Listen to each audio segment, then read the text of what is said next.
Ladies and gentlemen, the President of the United States, accompanied by Mrs. Lilly Ledbetter.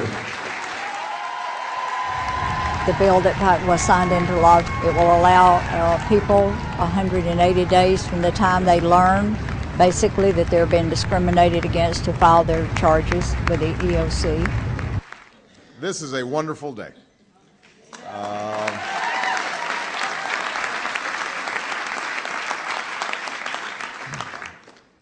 First of all, it is fitting that the very first bill that I signed, the Lilly Ledbetter Fair Pay Restoration Act,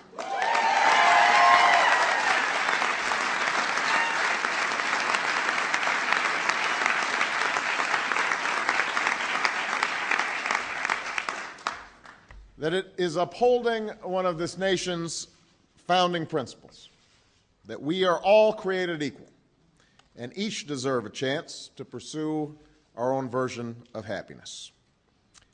It's also fitting that we're joined today by the woman after whom this bill is named, someone who Michelle and I have had the privilege to get to know ourselves. And it is fitting that we are joined this morning by the first woman speaker of the House of Representatives, Nancy Pelosi.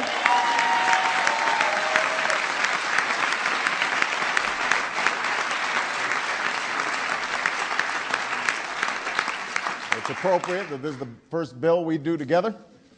We could not have done it without her. Madam Speaker, thank you for your extraordinary work. And to all the sponsors and members of Congress and leadership who helped to make this day possible.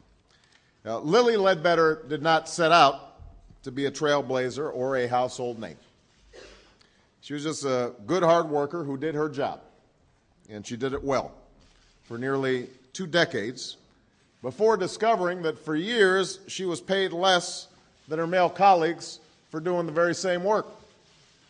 Over the course of her career, she lost more than $200,000 in salary and even more in pension and Social Security benefits, losses that she still feels today. Now, Lilly could have accepted her lot and moved on. She could have decided that it wasn't worth the hassle and the harassment that would inevitably come with speaking up for what she deserved. But instead, she decided that there was a principle at stake, something worth fighting for. So she set out on a journey that would take more than 10 years, take her all the way to the Supreme Court of the United States, and lead to this day and this bill, which will help others get the justice that she was denied. Because while this bill bears her name, Lilly knows that this story isn't just about her. It's the story of women across this country still earning just 78 cents for every dollar men earn. Women of color even less, which means that today, in the year 2009, countless women are still losing thousands of dollars in salary, income, and retirement savings over the course of a lifetime. Now, equal pay is by no means just a women's issue. It's a family issue. It's about parents who find themselves with less money for tuition and childcare, couples who wind up with less to retire on, households where one breadwinner is paid less than she deserves.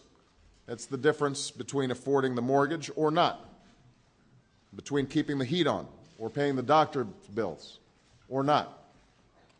And in this economy, when so many folks are already working harder for less and struggling to get by, the last thing they can afford is losing part of each month's paycheck to simple and plain discrimination.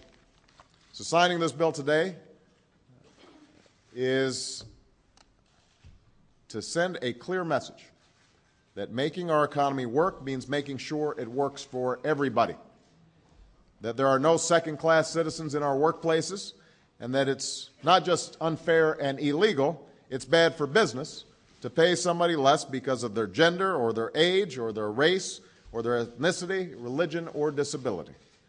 And that justice isn't about some abstract legal theory or footnote in a casebook. It's about how our laws affect the daily lives and the daily realities of people, their ability to make a living and care for their families and achieve their goals. Ultimately, equal pay isn't just an economic issue for millions of Americans and their families. It's a question of who we are and whether we're truly living up to our fundamental ideals, whether we'll do our part as generations before us to ensure those words put on paper some 200 years ago really mean something, to breathe new life into them with a more enlightened understanding that is appropriate for our time. That is what Lilly Ledbetter challenged us to do, and today I sign this bill not just in her honor, but in the honor of those who came before. Women like my grandmother, who worked in a bank all her life, and even after she hit that glass ceiling, kept getting up and giving her best every day without complaint because she wanted something better for me and my sister.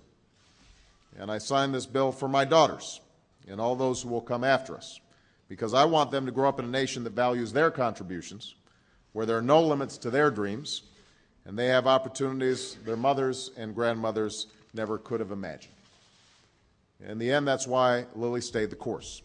She knew it was too late for her, that this bill wouldn't undo the years of injustice she faced or restore the earnings she was denied.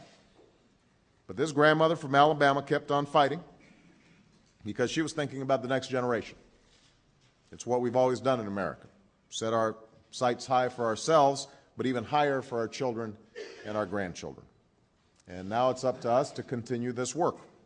This bill is an important step, a simple fix to ensure fundamental fairness for American workers.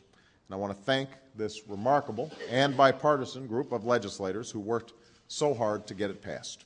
And I want to thank all the advocates who were in the audience who worked so hard to get it passed. This is only the beginning. I know that we stay focused, as Lilly did, and keep standing for what's right, as Lilly did. We will close that pay gap, and we will make sure that our daughters have the same rights, the same chances, and the same freedoms to pursue their dreams as our sons. So thank you, Lilly Ledbetter. It's wonderful. It's wonderful. I had hoped and dreamed that this would be, because it would be so significant of our new president and his carriage of justice for people, and and he understands, I believe, him and his wife both understand what it's like to be a middle-class American. And you know, most families today, it takes two people to earn a decent living in this country, and I think they realize that, and this is one thing that will allow the women and the minorities to be paid fairly, and if they're not, then they will have an option to do something about it.